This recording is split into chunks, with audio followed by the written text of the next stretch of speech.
میری بیٹی کی شادی میں شرکت فرمائے۔ مولا نے کیا کہا تھا؟ کہا کہ بھائی کربلا کے بعد ہم نے خوشیوں میں جانا چھوڑ دیا۔ تو چاہنے والے نے کیا کہا تھا کہ مولا اگر آپ نہیں آئیں گے تو میری بیٹی کی ڈولی نہ اٹھے گی۔ تو اس وقت مولا نے کہا تھا کہ بھائی اگر تم مجھے بلانا چاہتا ہے تو اپنی شادی کے گھر میں میرے بابا کی مجلس تو رکھ۔ اس نے مجلس کا اہتمام کیا۔ جب فرش عذاب بیچ گیا تو امام آئے۔ اس نے امام کے لیے مسند الگ سے ڈال دی تھی۔ جب فضائل ہو گئے اور جب مسائل کا سلسلہ شروع ہوا، امام وہاں سے اٹھے اور باہر کی طرف بڑھ گئے۔ اب جو مسائل ختم ہوئے تو جس گھر میں مجلس ہو رہی تھی وانی نے دیکھا کہ مولا کہاں چلے گئے، یا تو مسجد میں ان کے لیے بچھائی تھی۔ اب جو باہر نکل کے دیکھا تو وہ عزاداروں کی جوتیوں پر بیٹھا۔ کوئی افسانہ، یہ کوئی کہانی نہیں ہے، یہ زندہ حقیقت ہے۔ اس نے آگے ہاتھ جوڑ لیے، مولا یہ آپ کا مقام تھوڑی ہے۔ تو مولا نے کیا جواب دیا تھا؟ کیا کہ بھائی مجھے خبر نہیں ہے، یہ سب میرے بابا کے عزادار ہیں۔ ارے میرے دل سے ان کا مرتبہ تو پوچھ۔ خدا سب کو سلامت رکھے۔ ہر مجلس میں آپ جناب سیدہ کو فرصت دیتے ہیں نا، ہر مجلس میں جناب سیدہ کو فرصت دیا جاتا ہے، مگر ان مجالس میں رسول اسلام کو فرصت دیا جاتا ہے۔ آقا مولا اے سرکار دو عالم، اپنی بیٹی کا فرصہ قبول کیجئے۔ ہم مددگار ہیں، ہم شہزادی کے سوگوار ہیں۔ تاریخ بتاتی ہے کہ آپ سمجھ سکتے ہیں کہ امیر المومنین پہ ایسا بھی وقت آیا کہ لوگوں نے علی کو سلام کرنا چھوڑ دیا۔ یہ سنتے رہتے ہیں نا، علی گھر میں تشریف لائے، جناب سیدہ بیٹھی ہوئی تھی اور ایک مرتبہ سوال کر لیا کہ علی میں نے سنا ہے کہ لوگوں نے تمہیں سلام کرنا چھوڑ دیا۔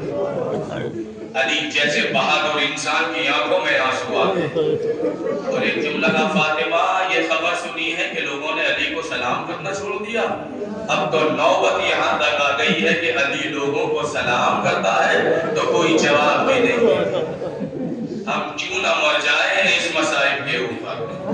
اللہ اکبر، علی جیسے امام پہ ایسا بھی وقت گزر گیا کہ لوگوں نے علی کے سلام کا جواب نہ دیا۔ اللہ اکبر۔ بہت مسائل مجلس میں آپ نے سنے ہوں گے، اب چونکہ کل سلسلے کی آخری مجالس ہے تو میں ایک دو روایت پڑھنا چاہتا ہوں۔ تاریخ بتاتی ہے کہ جناب فاطمہ نے علی کو پہلو میں بٹھایا اور بٹھانے آپ وہ جملہ پڑھوں جو آیت اللہ نے پڑھا ایران کے اندر، وہ یہ کہتے ہیں کہ جس وقت شہزادی پہ جلتا ہوا دروازہ گرا، یہ سب نے پڑھا ہے اور سب نے لکھا ہے، مگر آیت اللہ سنجانی نے کیا جملہ پڑھ دیا، اللہ اکبر، قیامت قیامت، جس وقت شہزادی کے پہلو پہ جلتا ہوا دروازہ گرا ہے اس وقت ظاہری طور پر امام سجاد دنیا میں نہیں تھے، ہے نا؟ جب امام سجاد نہیں تھے تو امام محمد باقر بھی ظاہری طور پر نہیں تھے، امامت نسلوں میں سفر کر رہی تھی اس وقت، مگر آیت اللہ سنجانی کہتے ہیں کہ جیسے ہی شہزادی کے پہلو پہ جلتا ہوا دروازہ گرا تو فاطمہ کی زبان سے بے ساختہ یہ جملہ نکلا، اے میرے لال مہدی تو کہاں ہے، تیری دادی کی بسریاں ٹوٹ گئی۔ اللہ اکبر۔ ارے یہ جملہ جب بھی جماعت الثانی دنیا میں آتی ہے تو میرا مولا غیبہ سے یادہ ہوگا، جنت البقیع کی ٹوٹی ہوئی قبر میں بیٹھ کے یادہ ہوگا، اے اماں ارے تم نے کل مجھے بلایا تھا۔ خدا ان آوازوں میں رحمت نازل کرے، کوئی غفلت ہے سوائے غم آل محمد۔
سیدہ نے امیر المومنین کو پہلو میں بٹھایا اور ایک جملہ کہا کہ علی دیکھو میں تمہاری محرم راز ہوں نا.